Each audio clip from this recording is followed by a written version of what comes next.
All the West are hoping to do is to destabilize the area of Xinjiang to stop the rise of China. No one in the West could possibly imagine that China would be this successful. And this is the big reason why Western media is always attacking China. A genocide, they say, a genocide. There is no proof of genocide. There is no proof of atrocity.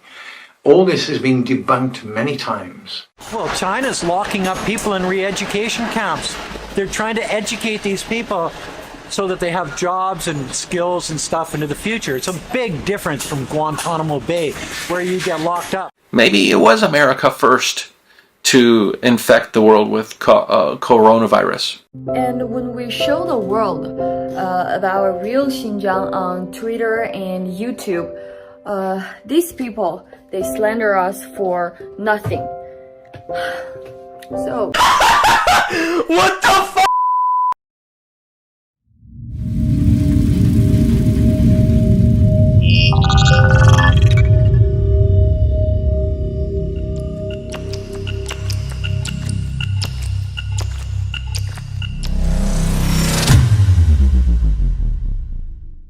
这期节目我想跟大家聊一聊中国的大外宣，特别是那些洋五毛。我们经常会时不时的看到网上有一些推送，都是一些外国人各个国家的博主在讲他们在中国的经历，他们几乎都不会说中文，但是他们却能够用流利的英文把中国的故事讲好，他们极具迷惑性，基本上就用自己的语言和自身的亲身经历来为中国共产党官方叙事增加可信度。他们似乎是很成功的，有的人没太多人看，只有几百的流量，但是有的人却有几十万的订阅，每个影片都有几十万人观看。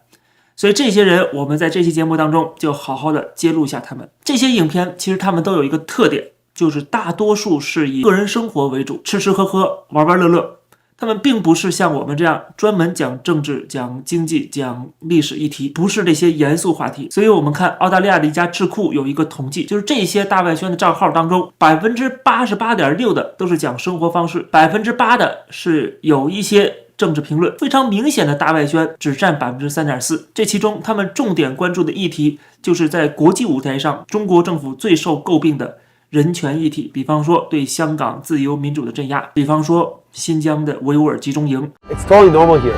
People are nice, doing their job, living their life,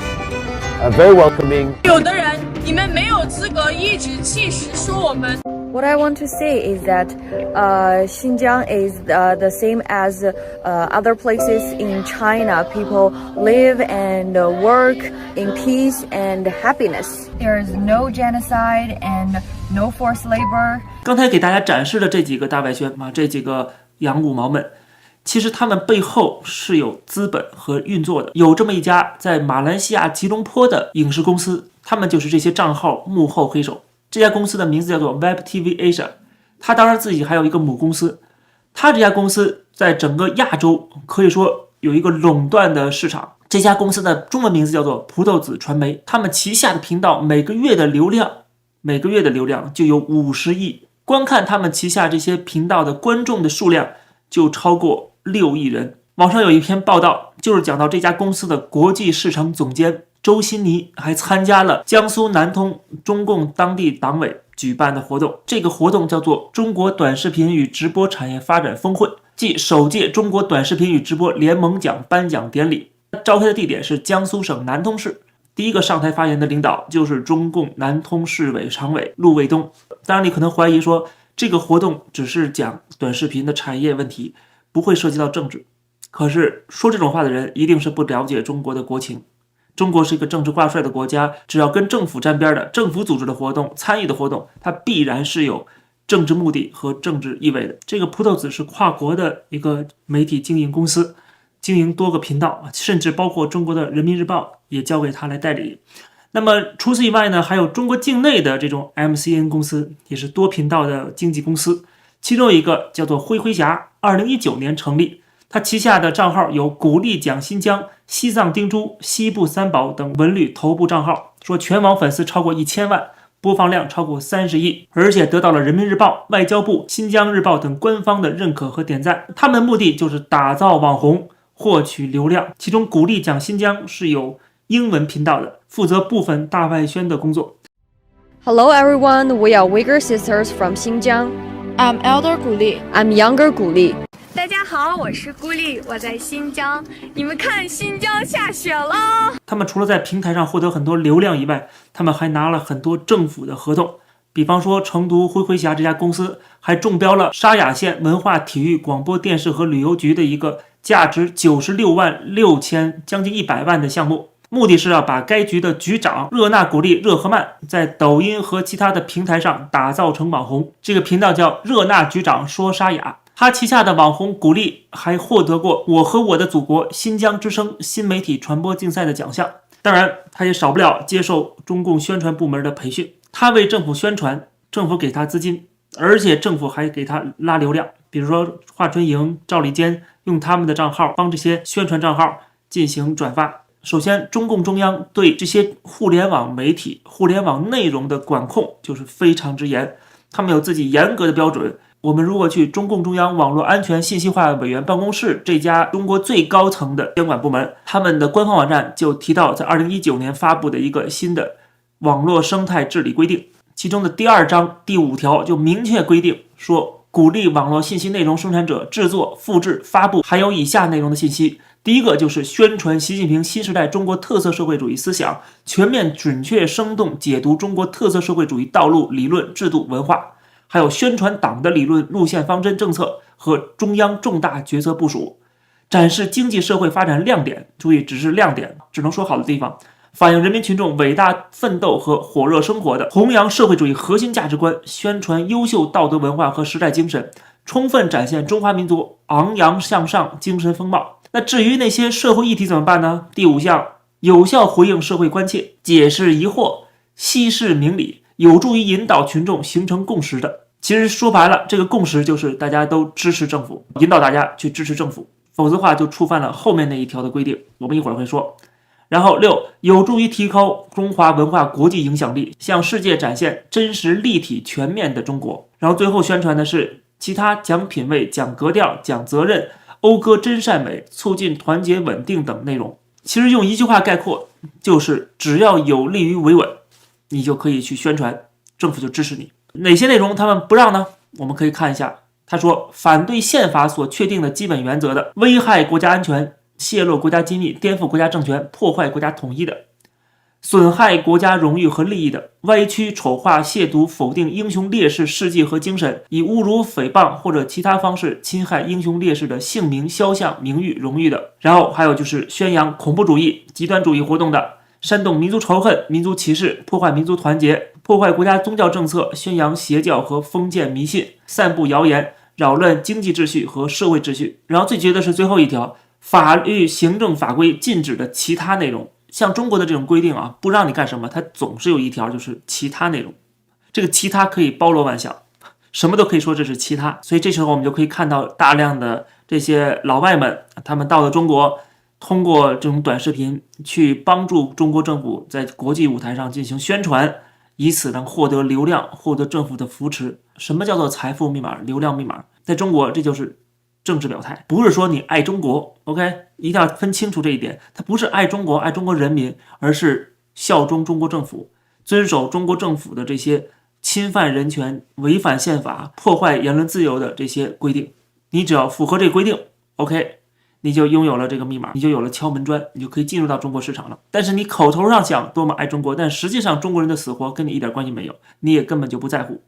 这就是这些洋五毛们，他们看到那些被压迫的中国人、受苦受难的中国人，他们不会有任何的怜悯，只要有一丁点的他们认为可能的政治风险，他们都不会说一句话。他们这些人对这个国家的贡献，我觉得还不如那些海外的西方的所谓反华议员们。这些议员们他们还为中国的一些民主啊、中国的人权去发声，但是这些洋五毛们他们只会去拍当权者的马屁。我们可以随便讲几个案例啊，比如说有个德国博主叫德国毕哥，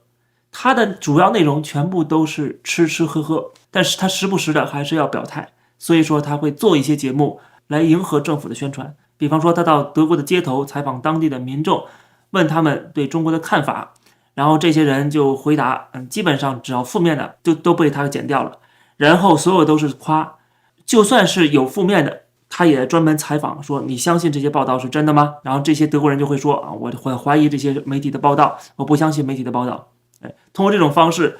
来展示在西方世界中国的形象有多么的正面然后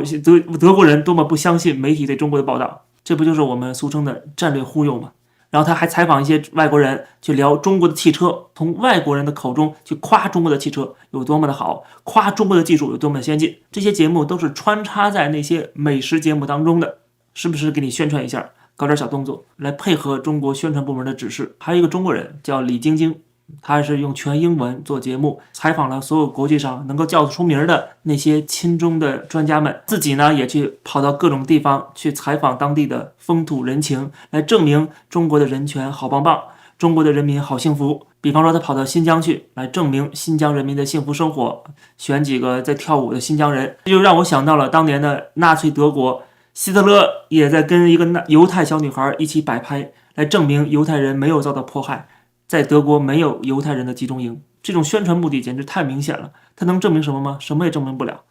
但是有人可能就真的相信李晶晶，他有些视频点击量还不低啊，10几万、20几万的流量都有，甚至有些点击量比较高的影片都是在批评美国，揭露美国的黑暗。这些事情其实美国媒体对美国政府的监督，对美国政府在全世界的各种各样的做法，他们也都有质疑，也都有批评，根本轮不上中国的官方媒体去指责、去谩骂。我一直在讲，美国人骂美国政府比你中国人骂美国政府凶得多，但是又有几个中国人去骂中国政府呢？你看李晶晶的视频当中有几个是反思自己国家的问题，一个都找不出来。骂美国屠杀非洲人，骂美国屠杀老挝人，骂美国屠杀这个屠杀那个，好像全世界人民在美国的压迫下痛苦不堪。而李晶晶的频道里讲了这么多，他却对他自己个人身份只字不提，他根本不敢说他是来自中国官方的媒体，就职于央视的 CGTN。 他的频道当中的说明是，我要向你们展示一个这个真实的中国，说我要跳过国际主流的观念，给你一些新的视野，还说自己在中国出生长大，在英国受教育，骂外国媒体对中国的误解。听起来好像是他个人的看法，个人的独立思考，但问题是他明明就职于的是 CGTN， 他这个频道也好，他本人也好，他就是充当一个独裁专制政府的宣传工具而已。然后当纽约时报还报道了这个人假扮成一个自由记者，专门跑到新疆去为中国政府的暴行洗地涂脂抹粉。纽约时报也说了，他刻意隐瞒自己 CGTN 员工的身份，在被揭露了之后，我看 CGTN 是没皮没脸，还把这些对他们的攻击给放到了中国的网站上啊，翻译过来，当然他不可能把原文给你放上去，他就给你翻译过来，然后引用了一大堆中国五毛水军的账号，说海外网友热评总台 CGTN 记者和美国 MSNBC 记者，你们更相信谁？这个所谓海外网友是真的网友吗？还是中国的大量的五毛水军呢？你看都不用看就知道了。被骂了之后，他们居然还这么不要脸。然后我们再看另外一个人叫 Barrett， 他的网站的内容就更加的露骨了。他在英国出生，居住在中国。看一下他的最新节目的标题就明白他是做什么的了。我们可以读一下：欧洲输掉了 5G 战争，输给了中国。美国的制裁彻底失败了，华为的手机击败了美国的制裁，美国震惊了。你不会相信中国的成就有多大。他为什么讲了那么多华为的好话呀？然后再看其他的影片，他如何的去参观华为的园区，受到华为官方的接见，就知道了。这个财富面简直太明显不过了。正是因为这些人拿了中国的这些好处，获得了财富面，他才会怀疑我们是不是什么收了 CIA 的钱呢，收了拜登的钱呢，对吧？就是因为他们自己就是这样的，是替一个国家在进行宣传，所以他们以为我们也是，我们这些自由媒体也是这样。他们这样的投共的人是永远不会知道自由的宝贵，他们是为钱为利益说话的。而我们说的话，不管做这个节目之前还是之后，我的立场我的观点从来没有改变过，不管有钱还是没有钱。他们这样有奶就是娘的人，他们肯定是不能理解的。然后我们再看一个女孩，她用英文在讲述中国的故事，她讲的非常的隐晦，看似非常的中立和客观，所谓的理中客。我觉得在中国这样的一个全世界最庞大的反人类的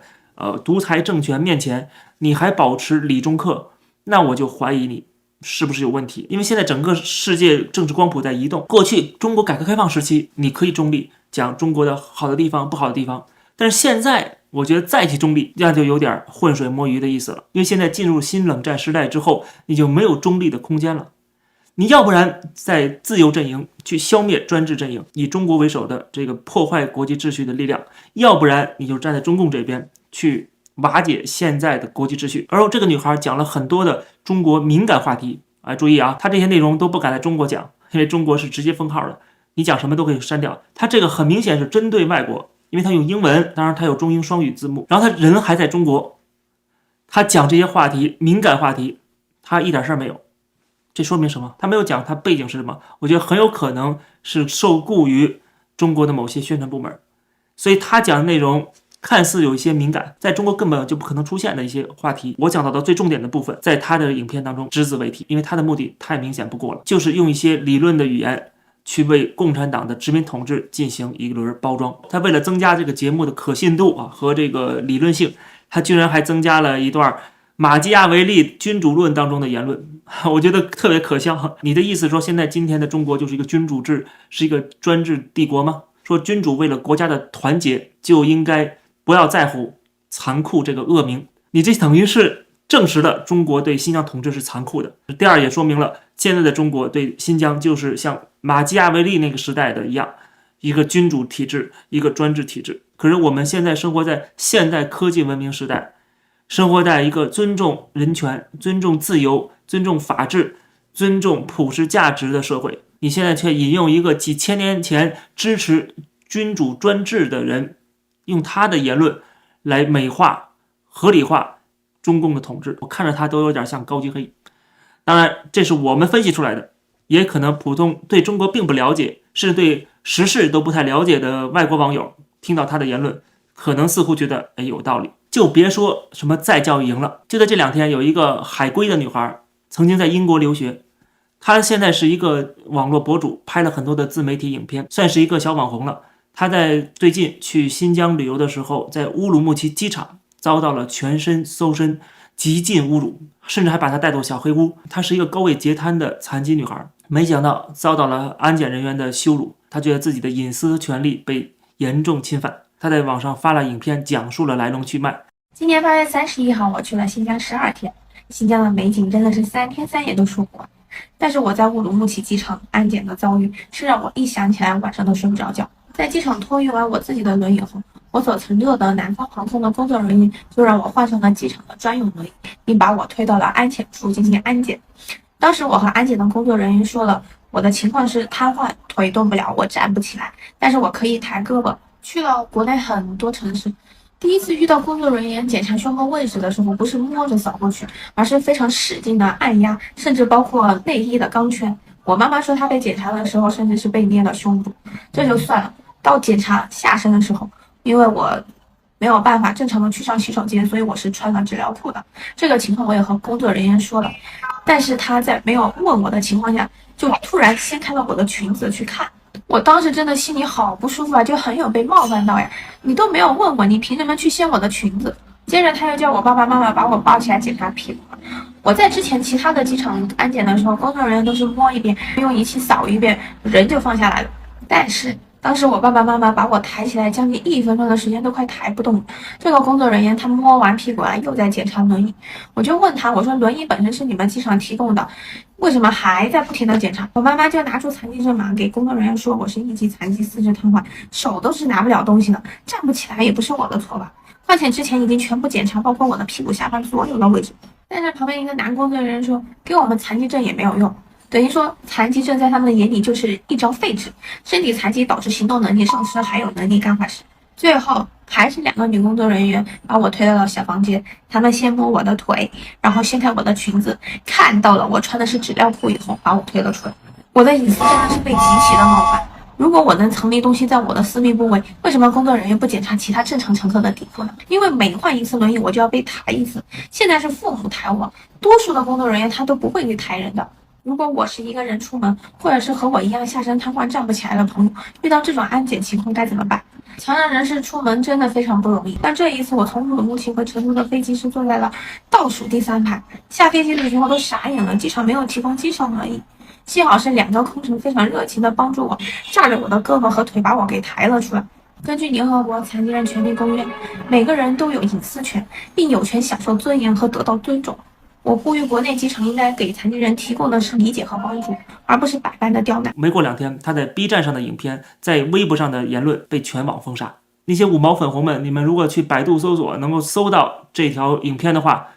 在下边来骂我 ，OK， 我把你置顶。我现在都不用讲被关进集中营的维吾尔人，就说一个来自大城市的游客到新疆都遭到这样的对待，然后再看到这些中外的五毛自媒体不停的洗地，为这个政权不停的歌功颂德，涂脂抹粉，真的觉得他们英文说的再好，理论文化水平再高，或者长得再帅再漂亮，他们也是人渣，也不会让我们瞧得起。但是一些这个地方都要出现一些弯曲的地方，像您的这个比较是比较。